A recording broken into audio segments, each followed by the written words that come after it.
Pois hoje, 10 de fevereiro, né? Eu passo aqui para dividir um negócio com você. Às vezes a gente acha que certas pessoas que ocupam grandes cargos elevados, né, têm plenos conhecimentos de tudo, né? Especialmente quando nós falamos no mundo da política.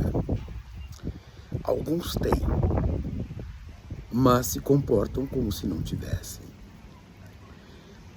Eu quero falar com você sobre o tal de código de ética, esse que o Fachin está bancando, né? A gente sempre tem que olhar para trás e ver a trajetória política das pessoas, inclusive de juízes, ministros da Suprema Corte, etc.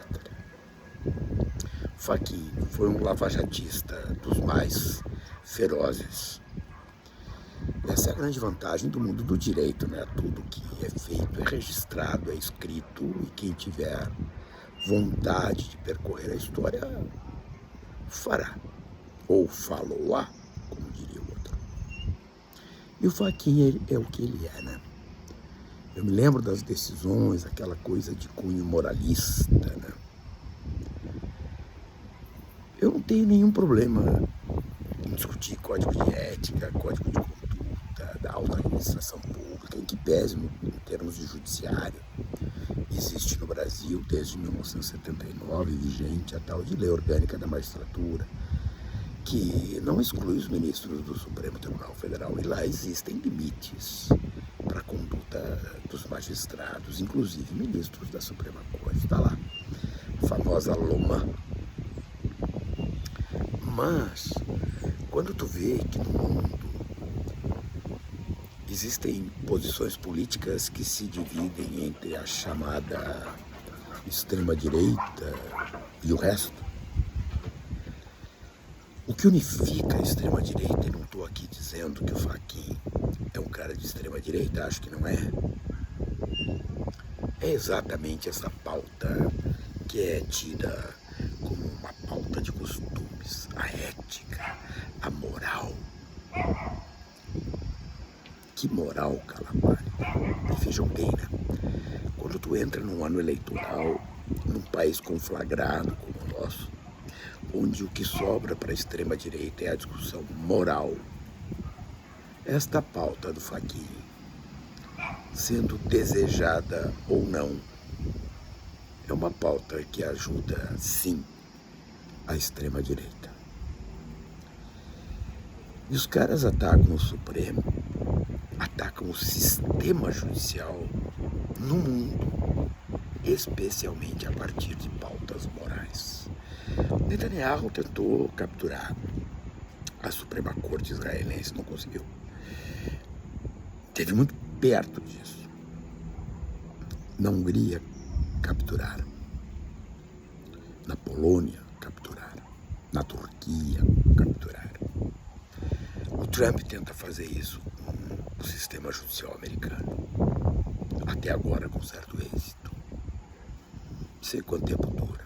Mas observem que esta pauta, que é a pauta ingênua, a pauta da moralidade, a pauta dos bons costumes, ela cumpre uma função política, e é a função política de turbinar a extrema-direita no Brasil.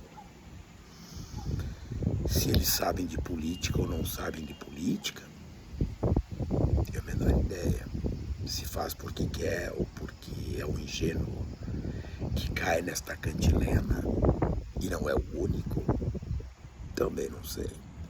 Mas que o resultado disso é muito ruim para o Brasil e para as discussões que o Brasil precisa fazer concretamente, isso é muito ruim. Porque ao invés de discutir a desigualdade social, nós estamos discutindo o Toffoli no avião, que foi ver o jogo do Palmeiras. Ou nós estamos discutindo o Gilmar Palusa, ao invés de discutir o maior nível de emprego do Brasil, as necessidades que temos de disponibilizar saúde, infraestrutura, discutir as questões da inserção do Brasil no mundo. Ou vocês têm dúvida que esse tipo de pauta é a pauta que agrada a maioria da população brasileira. Então essas coisas nós precisamos refletir. E as coisas não acontecem do nada. Eu não acredito em casualidade na política, não acredito mesmo. Coisas para refletirmos. Quando tu olha as pesquisas eleitorais e começa a ver os recortes desta pesquisa eleitoral, nós passamos a enxergar quem são os brasileiros, como é que eles se posicionam, como é que a alta renda se posiciona, como é que o rentismo brasileiro se posiciona, por que a crise na indústria brasileira segue como segue e os juros como estão. Os tais de mercados, aquele que não tem cara, que não tem nada, só tem bolso. Como é que isso funciona? Diante das pautas moralistas, estas discussões não vão acontecer. Por quê? Porque estarão galvanizadas com aquilo que nós vimos no mundo de Bolsonaro et caetera. Bolsonaro teve o destino que teve, 27 anos de cadeia. O Flávio Bolsonaro, 01, aquele da fábrica de chocolates, aquele das rachadinhas com Queiroz, aquele da mansão inexplicada, daí, com plena viabilidade eleitoral. E qual é a pauta desses caras? É a pauta de costumes, a moralidade. Eles enchem a boca. É a mesma coisa o tema da pauta da segurança, que eles enchem a boca para falar de segurança, e nos lugares onde eles governam, o tema da segurança é um desastre. É só ver os números. Mas o blá blá blá, a conversa, dialoga com uma sensação legítima, com uma expectativa legítima da sociedade. Ou vocês acham que é legal saber que o ministro da Suprema Corte pegou um aviãozinho com o advogado do cara do Banco Master para ver o jogo do Palmeiras? É evidente que isso não é legal. Vocês acham que é legal saber que um parente de um ministro tem um contrato de milhões? Não é legal. Vocês acham que olhar o jornal e ver que os parentes dos ministros tiveram um aumento absurdo nas causas que defendem na Suprema Corte após seus parentes terem assumido as posições? Isso não é legal. Mas a pergunta é a seguinte: qual é a hierarquia dos temas brasileiros? Qual é a hierarquia que nós precisamos oferecer para a nossa política, para o projeto de Brasil? É discutir com esses rastaqueras, por mais que as expectativas sejam legítimas.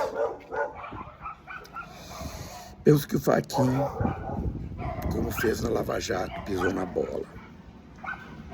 E é um cara que parece que não aprendeu, porque mesmo do ponto de vista dele, quando ele tentou dar aquela enrascada no Moro para salvar o Sérgio Moro na Suprema Corte, ele criou a condição jurídica para a decisão que modificou completamente o tema Lava Jato no Brasil.